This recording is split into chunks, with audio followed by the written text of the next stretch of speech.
After years of working for it, Zahed Valencia finally breaks through at 86 kilograms, making the world team.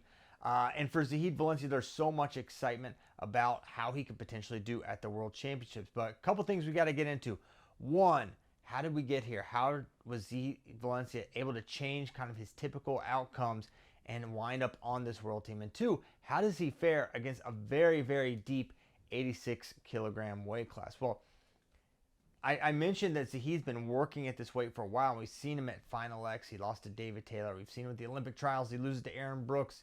He's been in and around. He's been in some really, really good weight classes domestically. Of course, in the fall of 2024, he lost to David Taylor again in the best 2 out of 3 to make that world team. And then a huge moment in Zahid's career, and really maybe for Oklahoma State Cowboy Wrestling, when David Taylor brought Zahed Valencia from Arizona State to Oklahoma State, and it really kind of affirming what David Taylor said he was going to do that very first day in that press conference. He's like, I'm going to build a world-class RTC.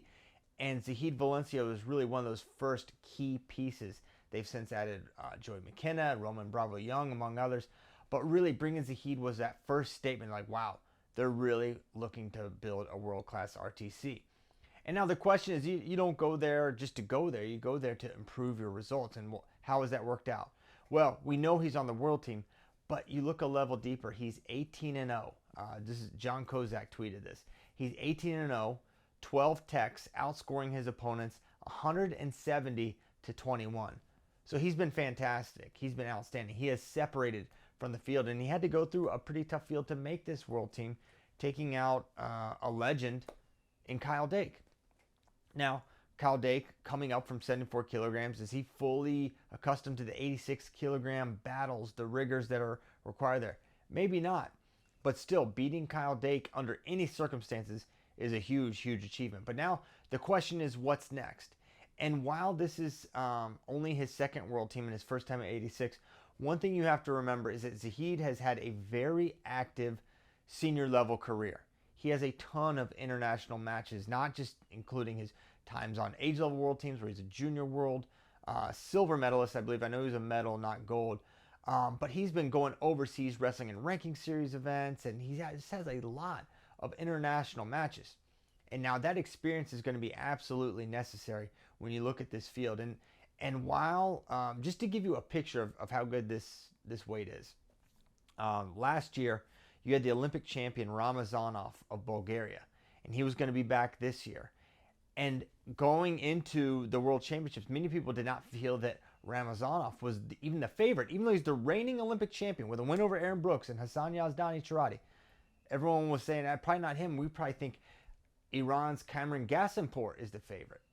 But now, maybe this is good news. I don't know. For wrestling, it's not the best news. But for Zahed Valencia's outlook, Ramazanov is out. He's got surgery, not going to be at the World Championships. But that still leaves a very, very tough field in front of Zahed Valencia. Starting with Iran's Cameron Gasimpour, he's a multiple world champion, a guy beaten Jaden Cox. He really only loses to GOATs. His losses, apart from some domestic losses within Iran, are to Kyle Snyder, David Taylor, Sajalayev. These are the guys that, there may be one more like legend that's beaten him. But basically, he's only lost to the best of the best. And so that's what we're going to find. Is he one of the best of the best? Because if you are, you can beat Gasimpour. But other than that, this guy basically only wins. Very powerful wrestler, quick twitch. His left side high crotch is outstanding. And don't just take my word for it. Ask David Taylor. Ask Abdul Rashid Sajalayev. He hit that shot on both of them at the World Championships and was able to finish, though he was not able to win either of those matches. So he's in the mix, right? You've got Kadiev of Russia. Now, Kadiev was the junior U20 world champion. He beat Josh Barr in those finals last year. And now he is the senior rep for Russia. So he's young. But man, this guy he's really slick.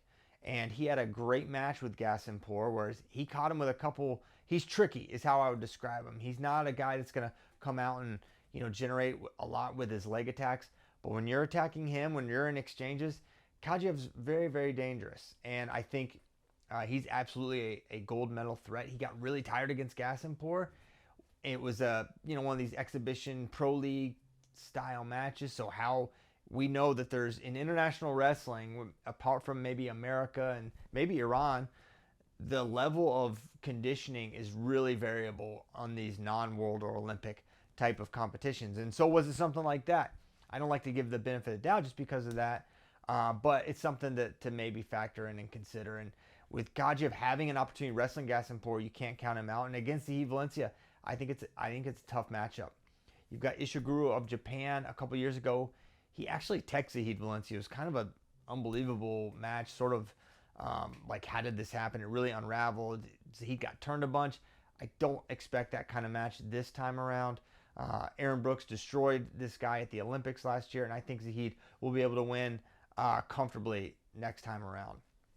But maybe the guy I'm most interested in, the guy who I want to see Zahed Valencia wrestle the most, is Kadim Magamedov of Bulgaria.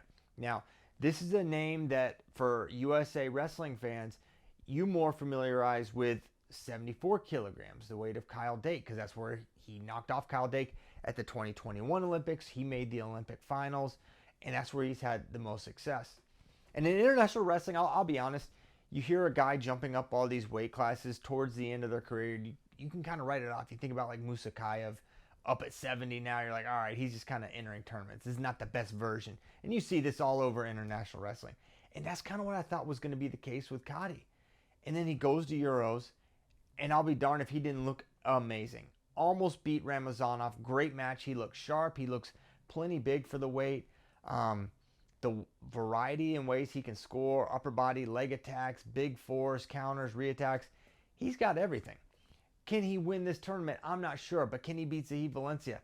That's a real possibility. Is he the best guy at this bracket? I don't think so. I still think it's probably Gasimpur. But those are just three absolutely high level guys that Zahed Valencia is going to have to go through if he wants to bring home another medal, particularly a gold one. Now, looking at the seeds here, Zahed sits at the 4, and honestly, I kind of like the breakdown. If you look down below, you've got Kadim Magamedov's down below.